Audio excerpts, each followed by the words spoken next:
Welcome, Dan Barry, Richfield Bethel, to tonight's USA TV Talk Live. My name is Chris Ponte, and today's date is February the 26th, 2013. We're going to be talking health tonight for the next hour. You're going to see the phone number come up there in a bit, 203-792-4101. It's something that affects everybody's life. What do we do? How do we do it? How do we get the best results? And the best results are not the ones sometimes that come the quickest, but the ones that last the longest. And to help me do that tonight, we have a special guest. His name is Keith Deo. He's sitting here to my left, the double camera there, my friend. He represents the Edge Performance Training Method. Keith, first off, thanks very much for coming on. Well, thank you. Thanks for having me. First off, why don't you tell the folks out there a little bit about the company, the Edge Performance Training Center? Sure. The Edge is a company that we started 10 years ago. We came to the idea because we noticed that there was a gap in the care for athletes, especially scholastic athletes. And both my partners and I, we grew up playing any sport we can get our hands on, and inevitably you saw injuries happen. And just from that, you know, being exposed to being injured, the professionals you get to meet along the way, and where it took us playing college sports, multiple sports per season, all the time, and going to school for sports medicine kind of gave us the background, the all-around prevention idea to bring into sports. And it's not just about, you know, when an athlete gets injured, it's about how to direct them to the proper care. And so there's a system in place where we saw a lot of athletes. We were on the sidelines. We directly saw them as certified athletic trainers. We were getting them to these amazing doctors, and the doctors were getting them to the physical therapy that they needed. And then that's where we started to see the drop-off. And we learned that insurance was dictating the level of care for athletes. And it's not the best way to take care of somebody that needs to play at 100%. So a lot of times an insurance company will pay for about 80% recovery, and then once they get to that 80%, they can't be billed their insurance anymore, so the athlete's just released back into sport. And it doesn't matter what age you are, it happens. And so at high schools, there were a couple athletic trainers that were taking those athletes back, keeping them off the field, making sure they got from 80 to 100% before they released them back on the field. But we saw that the majority wasn't getting that care. And so from that, there was a gap created. And we weren't getting the athletes back the way they needed to return to play. And so we came up with the idea to have a company form that could get an athlete back on the field better than when they left. And that just gained popularity. And when we started creating this movement of prevention at one point where, you know, people came to us and they said, do we have to be injured to see you? And we said, well, I guess not. You know, we can start doing some speed, some strength, some agility, really focusing on the entire athlete and their families and their wellness. And so from that, our company has grown into two parts. It grew into a athletic development part and a sports medicine part. And we've really run that side by side for the past 5 years. And we're excited that, you know, Danbury is just exploding with more and more sports. There's more things offered for the female athlete. There's more things offered recreational. So it's a great time to be in a company like ours. What, now we talked a little about the individual, trying to get individual performance enhanced, by the way. You also mentioned before we went on that you're involved with some of the local teams. Why don't you talk about that? Absolutely. So I think it's a great advantage when you can have a professional working with your teams, whether it's preseason, in-season, postseason. It gives you an advantage because what it does is it takes the coach out of the equation. The athletes are getting barked at all season long by the coach, or getting, you know, barked at by their parents. Get out, right, get in shape, shoot more shots, right? And so what happens is when you remove those natural, you know, that natural dictatorship, the athlete, we get a great response from them, and it's something that we do 24/7. Whereas the coach or the parent, they've got a lot of other things that they're good at, but it's not necessarily getting the athlete in the best shape. That includes body, mind, and soul to participate in whatever it is they're, you know, not specific to their sport, but just increase their athleticism, their overall well-being, and give them the advantage to perform at their best. We talk about being the best version they can be of themselves. And so when we can go in there and work with that individual team, when we work about an hour radius from Danbury, in the summers we travel a little bit further, but when we can really get in and work with that team, we create champions. And that just helps everyone go further in the season and not feel like they look back and they have any regrets. Big thing is, like you mentioned before, everybody is into, health and fitness, and you basically have reduced it to the 4 pillars of health. So why don't we go through those pillars, each pillar, and let's talk about how we can best energize ourselves and get ourselves ready to go. Absolutely. The 4 pillars of health were really brought to my attention, from an experience that I had. And, playing all those sports growing up and not having the proper care or education to go out and take better care of myself, I found myself in the same position that my athletes were in. I ended up getting a couple knee surgeries. I'm sure there's other athletes out there that can, they can be in my shoes. They've gone through what I've gone through. A couple knee surgeries knocked me out. And as an athlete, you're really wired on adrenaline. And I think that's the key, and that's why you see a lot of ex-athletes walking around unhealthy, because they can't find that adrenaline rush. They can't find that balance. They never had to really, really focus on their nutrition as much because they were always moving. They were always running around. And now when their bodies get old and they get beat up, they can't move as much. And so they lose that edge, and they really, they don't have that sense of optimism anymore. And that's where I found myself. And I was introduced to an amazing cleansing system that actually at the same time replenished the body. And I was able to drop weight before, but I was never able to drop weight and maintain my lean muscle mass, and that was important to me. And and once I found that system of combining nutrition and the 4 pillars of health, I took myself to a whole new level without sports, without that wiring, that adrenaline that I always needed to perform at the highest level. And so what I did is I started applying the 4 pillars of health in my life and in my business. And then I started educating the masses about it because it was something that was really working. And that first pillar that I want to talk about is nutrition. It's so key. It's the foundation to everything. And when people talk about making a change in their life and they attribute it to, I got to get out and I got to run, I got to burn calories, I got to burn as many calories as I can and make sure it's more than I'm taking in. And I think at that same time, they don't realize that the real equation is about 80% nutrition, 20% fitness. And it's been so lopsided in the past. We got a call coming in, so let's see what this is all about. Welcome to USA TV Talk. You're on with Keith and Chris. Well, hello there, Keith. Hello. Nice to hear from you. How are you? I'm great. How you doing? I'm fine, thank you. Do you know who this is? Yes, I do. You do? Excellent. How is your mother doing? She is doing quite well. She's eating some ice cream right now, and we're watching Jeopardy. And listening to a health talk. Great. What's your question tonight? What's my question? What new health talk in regards to isogenics or working out?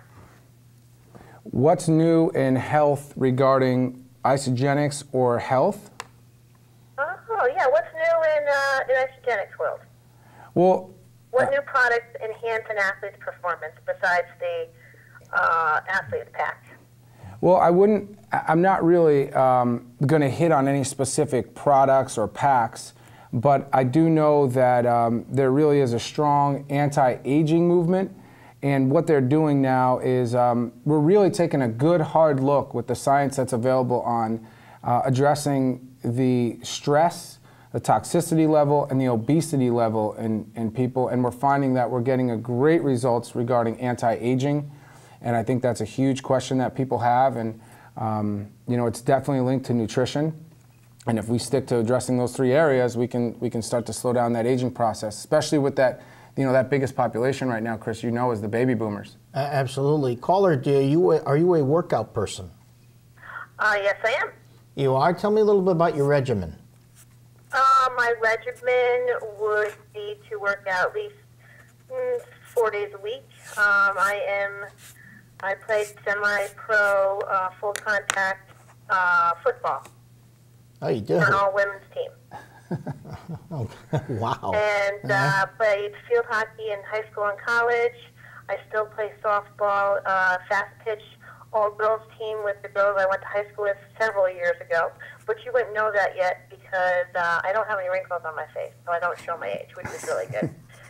And I also play slow pitch co-ed, and I officiate field hockey. And my newest thing is I am a sports massage therapist. Well, let me ask you this. Are you still playing semi-pro full contact football? I had to actually. I'm involved in the sport in this way. I used to be a player, but since I have become a licensed sports massage therapist, I'm on the other side of the sport, so I'm on the medical side, taking care of the athletes, pre-game, during game, intra-events, and post-therapeutic. Okay, and where I was going with this was that you seem to really, tax your body. Do you have any weight issues? Do I have any weight issues? Right. No, not really. Since you've stopped playing, are you still able to keep the weight off? And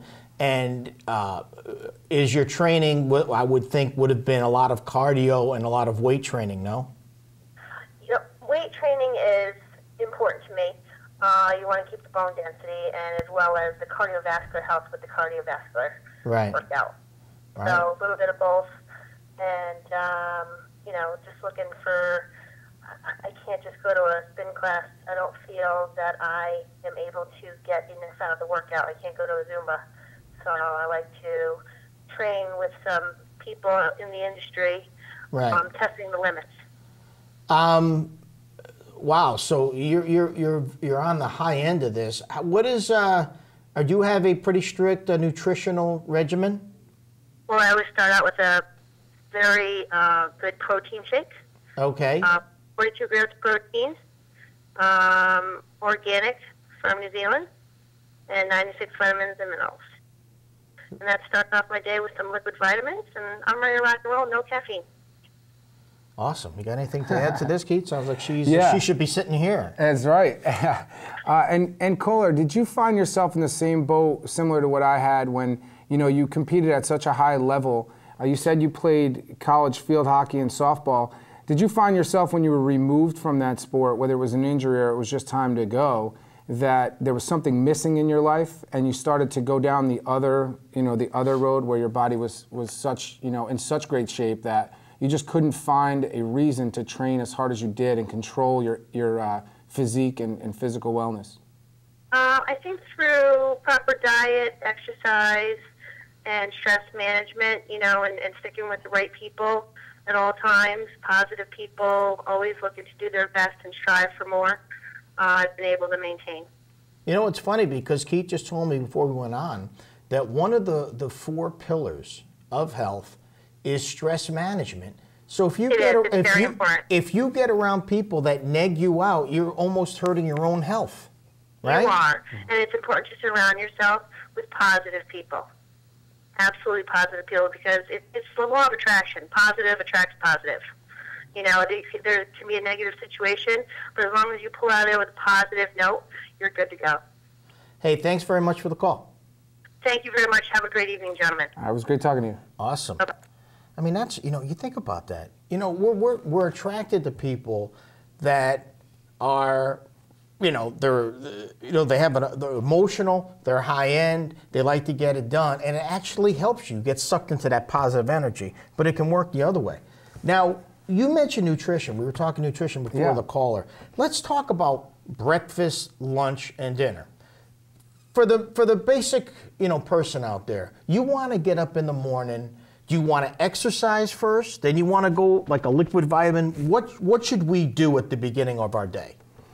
That's a great question, Chris. And I think that it really should be specific to the individual and their goals. And also has to work into their time of day. It has to be something that that they can believe in, they can buy into, and nothing gets in the way. That's a sacred time.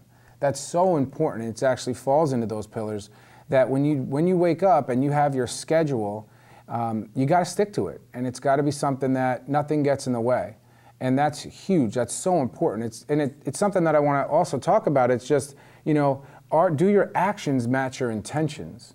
So if you have the intention of getting healthy, and what does healthy mean to you? If you have the intention of dropping weight, how much weight? Where do you want to lose it? Where is it going to come off of? Or if you have the intention of increasing lean muscle mass, well, how are you going to do that? Are you involving a professional? Are you doing it yourself? There's so many things that fall in there that come into play. Now, if you're going to wake up first thing after fasting, that's why you call it breakfast is called break the fast, right? You sleep all night, you're fasting, right? And you're going to go right into a workout.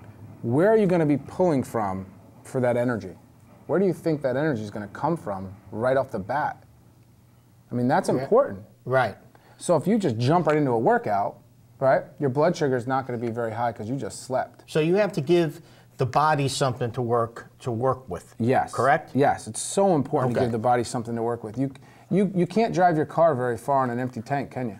No, you cannot. And you wouldn't drive it on old gas. No, you wouldn't. So you got to get some protein in your situation early, right? Well, I would say if you have access to, you know, a very high grade undenatured whey protein, that would be the best way to start your day. Okay. And if you can get that in your body, then you know that you're going to be clicking on all cylinders. If you can involve something that has all 90 essential nutrients, 72 vitamins and minerals, you know, you're talking, there's not many actual foods that you can get in your body in the right amount of mass that'll digest in time for you to work out. So that's why there's a shake fad, and it's something that's going to stick around just because the state of our nutrition, especially in this country. But you want to get something in your body, you got to fuel it if you want it to perform, and that's so key. There's a lot of people running around on empty tanks, and a lot of people will just skip breakfast altogether. Let's rock with this, because you and I discussed it earlier, and I learned this coming in, that the problem is they've killed the soil, right? So we think when we have food that these 90 essentials are in the food because it came out of the soil, but they have compromised the farmlands, haven't they? Absolutely, 100%. So if you think you can go down aisle 5 at Super Stop and Shop and eat all the food without reading what you're eating, you're just going to end up at the pharmacy. Don't you think that's weird? Okay? So you have to go out of your way to put the 90 essentials in you. But tell the viewers about the soil. What's going on with that? This is something that you're really not taught in school. And it was something that when going to school for sports medicine and learning all about nutrition and how it affects the body, both good and bad, what I learned was that, over the years that the farming industry has grown, and it's grown so big, and the demand for food supply has grown so fast that the government made sure that the farmer had pesticides, had the necessary tools to make what they needed to get out to the public. And what happened was the pesticides didn't just fall onto the plant, they seeped their way down into the soil. And that's so huge to understand. Right. If you go to any farm that uses pesticides, there's one thing you're not going to find, and that's an earthworm. Okay, wow. So that's something that when we go in our backyards, when you're digging up dirt and you're going fishing as a kid, right? Dig up some earthworms. Absolutely. And you see them, they're in the soil, right? You don't use, unless you're using something as fertilizer or pesticides on your lawn, you won't see them there either. It kills them. And so what's happening is, if the microorganisms that are in the ground, if they can't break down the rock, right? If the microorganism can't break down the rock into something that's absorbable by a plant, right? So the microorganisms break the rock down, the earthworm then goes through the next step, digests that form, gets it into a bioavailable form for the plant to suck it up. Right. Well, then they're not going to be in the plant. We're led to believe the plant still grows, and it actually grows faster and larger than it ever did before. Right. I'm not sure if you've ever seen the difference. A good example is the difference between an organic apple and a regular apple that you see in the farms today, and how big an organic apple actually is. It's like the size of your palm. I see and what you then mean. in most apples now you're seeing are huge. They're huge. Yeah. It's like a growth hormone. Exactly. Right? Yeah. Right? And so that's what's happening. So we're eating this food that is just, its nutrient value is zero. You know what I mean? Things aren't there in balance. Right. It's filling our stomachs, but our body's saying more. We need more. We need something more. A lot of times you're getting two responses from the food in the American diet. Sleepiness, right, and hunger. Ever wonder why you're still hungry? Your body didn't get what it needed. The stomach and the brain work very well together, and they have to communicate. And the brain's going to tell you, you didn't get enough. You didn't get enough. Well, keep eating, keep eating. We've talked about the nutritional. We touched on the environmental, the stress. Absolutely. Now let's talk a little exercise. So we've gotten up in the morning and we got the whey protein working for us, right? Now, should we wait an hour? How long is a digest situation? How long before we tax our body after filling it? Well, I would say you really have to consider the source. If you're dealing with a very high grade protein shake, then the source is very, very important. If it is an undenatured whey protein, that means that it wasn't high heat processed. That means that the enzymes are going to be there, the right amino acids are going to be there. Everything's going to be in the right place so it can get absorbed quickly. Okay. There are shakes out there, and the one that I tend to gravitate towards, I make sure that it is very bioavailable. It can get absorbed into the cell within 30 minutes so that you can then use it right away. A lot of the lower end proteins that you see, the shakes that you're buying at Costco or any of the Soup BJ's, any of the supermarkets around there that might have these huge buckets. You ever see those buckets of protein? Yes. And yeah, they'll fill you up a little bit, but you're going to be hungry and starving and not get the workout you want, in about an hour. So it's important to consider the source. Know where things are coming from. If you know where they're coming from, then you can tell how good they are for you and how bioavailable they are. Are the right enzymes there so that you can digest them? Another thing that seems to be on people's minds as we all get older is anti-aging, and I'm sure that's an area that there's a susceptibility because no one likes to get older, so they're easily taken advantage of. You're correct? Right. Yes. Now, all the things that we're talking about, ladies and gentlemen, are areas that affect everybody. So what happens, we can get taken advantage of. And you don't want to do that, but there are some wonderful things that you can take to even help you with your appearance, correct? Absolutely. Absolutely. It's Right. all going to start, in your appearance it's going to involve all four pillars. And that's a great question, that anti-aging factor, and we spoke about it with the caller, addressing the stress, the toxicity, the obesity. You got to address all three if you want to slow down this aging process. There's even new scientific breakthroughs out there that's proving that you can actually slow it down by addressing what's called the telomere in the body. Have you heard that term? No, I have not. Telomere. Okay, so the telomere is at the end of our DNA strand, and what the telomere is when you're, what sparked the interest in this research is that you ever wonder why babies always come out the same age, no matter the age of the parents? Right. And why are those cells not aging like the cells in our body? Right. Right. So that was always sparked a curiosity, and so the research found that there's actual telomeres at the end of our DNA, and they're long strands. And when you're conceived, you have about 15,000 of them at the end of each DNA of every cell. And then when you're born, you actually only have 10,000, and you die when you have less than 5. So think about that. You've got 5,000 telomeres at the end of every strand of DNA, and every time a cell duplicates, they get shorter. Every time you duplicate a cell, and we're building 1 billion cells a minute. And so that means your cells, those telomeres are shortening and shortening and shortening. And so there's an actual, what they're doing is they're finding ways to induce telomerase, that's what helps the telomere stay healthy and not shorten as quick. So now we're doing that through nutrition. There's ways to do that through nutrition.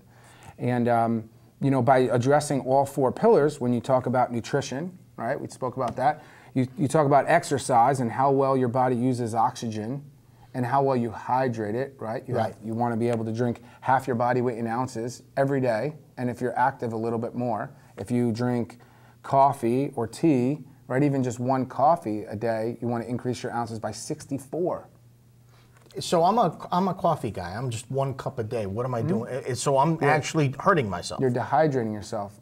You know, beyond the fact of just coffee and the and that type of caffeine, right, you know, being toxic and acidic in your body. Yeah, you're actually dehydrating yourself. And so you're actually also, you ever notice that when you have, a lot of people will have a cup of coffee just for breakfast and call that breakfast because they're not hungry. Right. Right? So you're slowing down your metabolism at the same time. So just a cup of coffee, you would want to add 64 more ounces of water onto the half body weight in ounces. And our metabolism is getting slower as we get older. You know, we hear a lot about testosterone as men. Mm-hmm. You know, you lose so much, and then by the time you're 50, you have half of what you started with. Yeah. You know, and what you're telling me is our testosterone is being depleted, but if you're a coffee drinker, you're slowing down your metabolism also. For that and amount then we of time. have that stuff in the middle that we never get rid of, and then Absolutely. we wonder why. Absolutely. And so, you know, we really got to stick to focusing on the 4 pillars. You know, when you talk about, you know, just going over the hydration and how that leads into stress relief in the body, and about your environment and who you're around, right? And how much personal development you're doing every day. Are you developing or dying? Right? You'd rather be green and growing than red and ripe. You know, and that's a mental thing? What you're talking about, reading and things like that. Absolutely. Surrounding yourself with better people, a healthier environment. You are the sum of the 5 people you hang around with most. So if you have a problem with where you are or who you are at this point in time, look at who you're around. And sometimes it's unfortunate they're your family members. So there's not a lot you can do, especially as you know, someone that's young. But you can search out that peaceful environment and guard that time of your day, just like you want to do for your exercise, and structure it. We don't have a lot of structure anymore. We're running around, we want instant gratification, and nobody's really structured. And so on top of that, you want to talk, you know, rest and recovery. How many people are having trouble sleeping? You know, people are they just don't talk about it. They've accepted life, and they've accepted that some of these pillars they're not focusing on some of these pillars like they need to be. They've given up. They've just accepted that that's life. And it's so important. It's habits, isn't it? Yeah. Like we get into bad habits, but those habits become ruts, and then we have depression issues and whatever, and we're feeling lethargic. But the answer is as simple as making changes, but that can be a large problem for people that don't really adapt very well to change. Yeah, it's seeking out help from a professional that is not just going to hand you a pill. And you can see by the growth of the pharmaceutical companies now that they fund a lot of things based on just the money they're getting, the astronomical money they get for the pills that they make.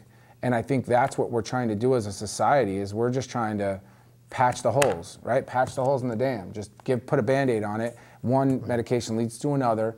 And so you're almost looked at as, you know, you have a problem, right? Everyone has that's a problem. And we can, if we just address those 4 pillars of health, you can turn your life around. If you just focus on 4 things, 4 areas of your life, you can really make the change and not have to lean on the medications, you know, so much, you know, when it's too late. You know, you're creating a bigger problem, I think. Let's talk, you mentioned before, let's talk about alkaline versus acidic. I guess everybody